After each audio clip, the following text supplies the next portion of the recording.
नमस्कार साथियों, स्वागत है आप सभी का आपके अपने इस YouTube चैनल पर जिसका नाम है जीएस बूस्टर, जो कि पार्ट है तक्षशिला आईएएस बलिया का। और मैं हूं अनुपम। साथियों, नेपाल का 100 रुपए वाला नियम क्या है, इसकी असल कहानी क्या है, इस पर आज हम चर्चा करेंगे। साथियों, सोचिए कि सुबह सुबह एक गरीब किसान अपने कंधे पर झोला लेकर भारत नेपाल सीमा पार करता है। उसकी लिस्ट बहुत बड़ी नहीं, थोड़ा सा तेल, थोड़ा नमक, बच्चों के लिए सस्ती चप्पल, बस इतना ही। लेकिन आज कुछ बदल गया है। सीमा पर खड़ा कर्मचारी कहता है कि 100 रुपए से ऊपर का तुमने सामान लिया है, अब तो तुमको टैक्स देना होगा। किसान ठिठक जाता है। वह सोचता है, मैं कोई तस्कर तो नहीं, बस अपना घर चलाने के लिए निकला था। यही छोटा सा नियम आज नेपाल की राजनीति, अर्थव्यवस्था और जनता के गुस्से का एक बहुत बड़ा मुद्दा बन गया है।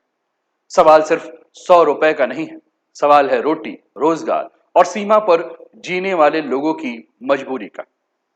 आज के इस पूरे वीडियो में हम समझेंगे कि इस फैसले के पीछे असली कहानी क्या है। साथियों, चैनल पर पहली बार है तो चैनल को सब्सक्राइब करके बेल आइकन दबा दीजिएगा कि यहां आने वाले हर वीडियो का नोटिफिकेशन आप सभी को जो है समय पर मिल सके। वीडियो को अंत तक देखिएगा और उसके बाद अपने विचारों को कमेंट के माध्यम से हम तक पहुंचाइएगा। और वीडियो पसंद आए तो शेयर करना मत भूलिएगा। तो चलिए शुरुआत करते हैं आज के इस सेशन का। और आज का टॉपिक है नेपाल का नया नियम, 100 रुपए एक संकट बन चुका है, रोजी रोटी पर जो है वो वॉर हो चुका है। समाचार पत्र आपको दो दिख रहे हैं जिन्होंने कवर किया। टाइम्स ऑफ इंडिया लिखता है, Nepal strict custom duty hits trade in Bihar border markets.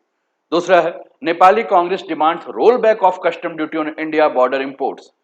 The Nepali Congress has strongly opposed the government's recent decision to impose custom duty on goods worth more than NPR 100 imported by border residents from India.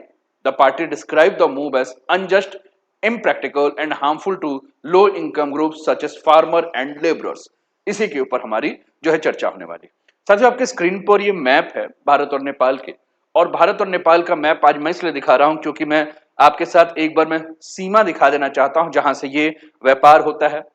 और भारत और नेपाल के बीच जो सबसे खास रिश्ता है कि ये जो भी बॉर्डर आपको दिख रहे हैं ये सारे के सारे ओपन बॉर्डर हैं, खुली सीमा है।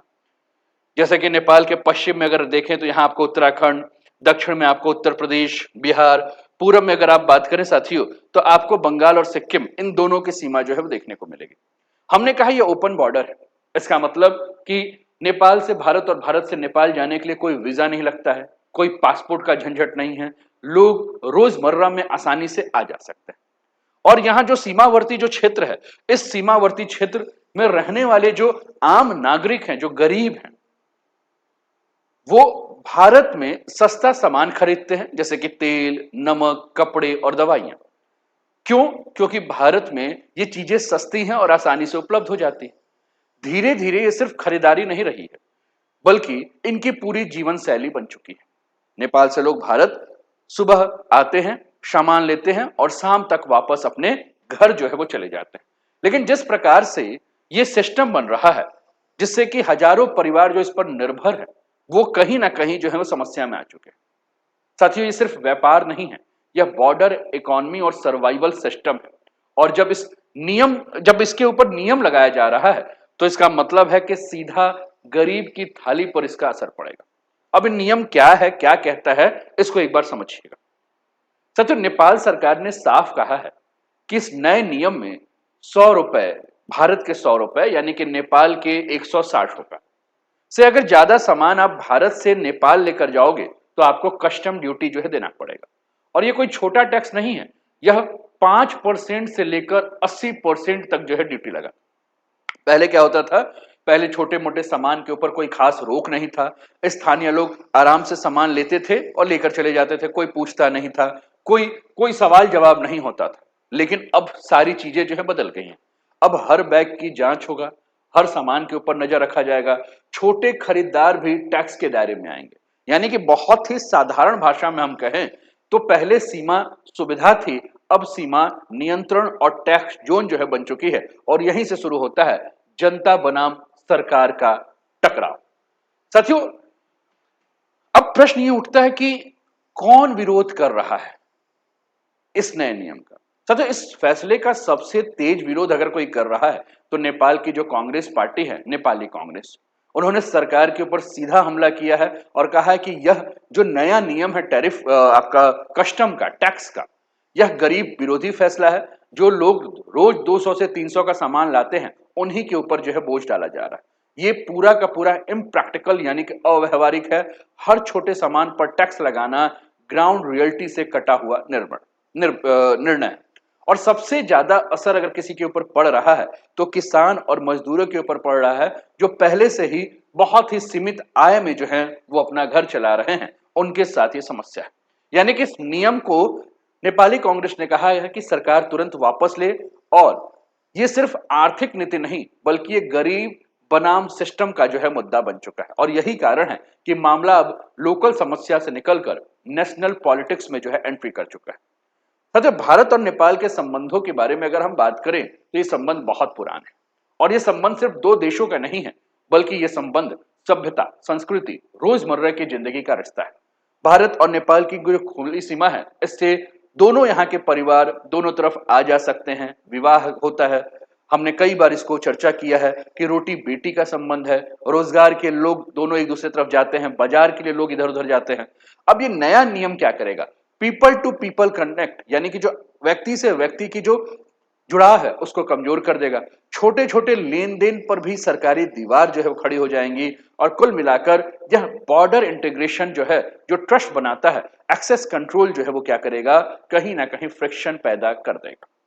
साथियों, जो नेपाल का जो ये नया नियम है, नेपाल जो ये नया नियम जो निकाल रहा है वो आर्थिक रणनीति के हिसाब से, नेपाल का जो गेम प्लान है, अगर सरकार के दिमाग के हिसाब से आप सोचेंगे तो नेपाल क्या कहता है? नेपाल ये कहता है कि हम अपने लोकल प्रोडक्ट्स को बढ़ावा देना चाहते हैं, भारत के ऊपर आर्थिक निर्भरता कम करना चाहते हैं, और कस्टम ड्यूटी से जो है वो हम राजस्व बढ़ाना चाहते हैं। यानी कि हम संरक्षणवाद के ऊपर काम कर रहे हैं, और ये काम केवल हम नहीं कर रहे हैं, हर डेवलपिंग कंट्री जो है इस प्रकार का काम करता है, और हम भी वही कर रहे हैं। मतलब प्रोटेक्शन किसको दे रहे हैं? नेपाल को। और हम लोकल प्रोडक्ट को सपोर्ट कर रहे हैं, मेड इन नेपाल को हम प्रोडक्ट प्रमोट कर रहे हैं। हम लोकल को जो है हम कह रहे हैं कि भैया आप लोकल खरीदिए और लोकल को जो है ग्रो कीजिए, है ना। हमारा जो इंपोर्ट कॉस्ट है वो कम हो जाए, हमारी जो डिपेंडेंसी है भारत के ऊपर वो कम हो जाए। इससे हम हमारे यहाँ जो है वो रोजगार बढ़ेगा, हमारी इकोनॉमिक सिक्योरिटी बढ़ेगी और हमारा ट्रेड बैलेंस जो है बढ़ेगा। ऐसा नेपाल का सोच है। लेकिन साथियों, ये सिर्फ एक कस्टम नियम नहीं है, यह economic nationalism versus borders livelihood का क्लासिकल टकराव है। पॉलिसी लेवल पर यह देखने में सही लग रहा है, लेकिन ग्राउंड लेवल पर अगर हम बात करें तो यह सामाजिक आर्थिक संकट जो है पैदा कर सकता है। साथियों, जमीनी स्तर पर अगर आप इसकी सच्चाई देखेंगे तो ये नीति हकीकत के साथ जो है टकराते हैं। क्योंकि असली समस्या तभी सामने आ जाती है कि सीमा पर रहने वाले लोग अमीर नहीं होते, रोज कमाते हैं, रोज खर्च करते हैं। उनका जीवन कैसे चलता है? जैसे कि सस्ता सामान आप मार्केट से लाओ और घर चलाओ। यानी यह कोई व्यापार नहीं बल्कि जीवन चलाने का जो है एक तरीका है, और इसी तरीके के साथ वो अपने जीवन को चला रहा है। लेकिन अब इस नए नियम से क्या होगा? महंगाई बढ़ेगी, रोजमर्रा की चीजें महंगी पड़ेगी, गरीब और जो है वो गरीब होता जाएगा, पहले से जो संघर्ष कर रहे हैं लोग हैं वो और ज्यादा दबेंगे। और सबसे गंभीर बात, अगर इस प्रकार का कस्टम या रूल रेगुलेशन आएगा तो कहीं ना कहीं जो है वह तस्करी की संभावना जो है बढ़ जाएगी। रात के अंधेरे में, क्योंकि बॉर्डर है नहीं, तो चोरी छिपे सामान इधर से उधर लेकर जाया जाएगा। यानी कि कुल मिलाकर अगर हम बात करें साथियों, तो ये जो अनौपचारिक अर्थव्यवस्था में जब ज्यादा नियंत्रण किया जाता है, ज्यादा शक्ति लगाई जाती है, तो उसका परिणाम अक्सर गैर कानूनी गतिविधियों में जो है वो वृद्धि के रूप में सामने आता है। यानी कि सिर्फ एक कस्टम नियम नहीं है, यह आर्थिक राष्ट्रवाद बनाम सीमावर्ती आजीविका का स्पष्ट टकराव है। नीति स्तर पर यह निर्णय उचित लग सकता है, लेकिन जमीनी स्तर पर अगर हम बात करें तो यह सामाजिक और आर्थिक संकट को जो है जन्म दे सकता है। दूसरी ओर अगर हम भारत पर इसके असर के बारे में बात करें साथियों, तो भारत की तरफ से सीधा प्रभाव पड़ेगा। खासकर जो बॉर्डर है, चाहे उत्तराखंड की बात करें, चाहे हम बिहार की बात करें, चाहे उत्तर प्रदेश की बात करें, यहाँ के सीमावर्ती बाजारों में जो है ग्राहक कम हो जाएंगे। जो नेपाली खरीदार रोज आते थे वो कम हो जाएंगे। छोटे दुकानदार जो हैं उनकी बिक्री जो है वो कम हो जाएगी, और छोटे दुकानदारों की बिक्री कम होगी तो जिनकी कमाई जो है वो ग्राहकों पर निर्भर थी, तो नतीजा क्या होगा? एक देश की नीति ये नहीं रह जाएगी बल्कि दोनों तरफ की अर्थव्यवस्था के ऊपर जो है ये असर डालेगा। अब प्रश्न यह है कि क्या नेपाल सरकार के द्वारा ये जो फैसला लिया गया है ये गलत फैसला है? साथियों, इसका जवाब आप हां या ना में नहीं दे सकते। ये सही भी है, ये गलत भी है। सही क्यों? हर देश चाहता है साथियों कि उसकी अर्थव्यवस्था मजबूत हो, वह आत्मनिर्भर हो और विदेशी निर्भरता कम हो। और गलत क्यों है?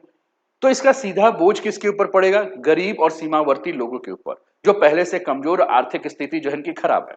यानी कि कुल मिलाकर अगर हम बात करें साथियों, तो ये क्लासिकल पॉलिसी डिलेमा है, यानी कि एक नीतिगत द्वंद है, जहां राष्ट्रीय हित आत्मनिर्भरता के बारे में सोची जा रही है, वहां जनहित यानी कि गरीबों की आजीविका के बीच में जो है वो संघर्ष हो रहा है। यानी कि एक जगह आप आत्मनिर्भर बनाने की बात कर रहे हैं, दूसरी जगह गरीबों की आजीविका के बारे में आप नहीं सोच रहे हैं, और इन दोनों के बीच में संतुलन बनाना ही सबसे बड़ी जो है वो चुनौती है। उम्मीद करता हूं कि टॉपिक आपको समझ में आया होगा, और साथियों अंततः मैं यही कह सकता हूं कि नीतियां केवल आर्थिक गणित से नहीं बल्कि सामाजिक यथार्थ से तय होती है, और यदि कोई निर्णय गरीब की थाली पर असर डालता है तो उसे लागू करने से पहले 100 बार सोचना चाहिए। आपके क्या विचार है? आप क्या सोचते हैं? कमेंट के माध्यम से आप अपनी राय हम तक अवश्य पहुंचाएं, और अगर वीडियो पसंद आया हो साथियों तो लाइक कर दीजिए, और अभी तक चैनल को सब्सक्राइब नहीं किया सब्सक्राइब कर दीजिए, कमेंट कर दीजिए और अपने मित्रों के साथ शेयर भी कर दीजिए। अपना ध्यान रखिए, स्वस्थ रहिए, मस्त रहिए, तंदुरुस्त रहिए, हंसते खेलते मुस्कुराते हुए जीवन का आनंद लीजिए। जय हिंद, जय भारत।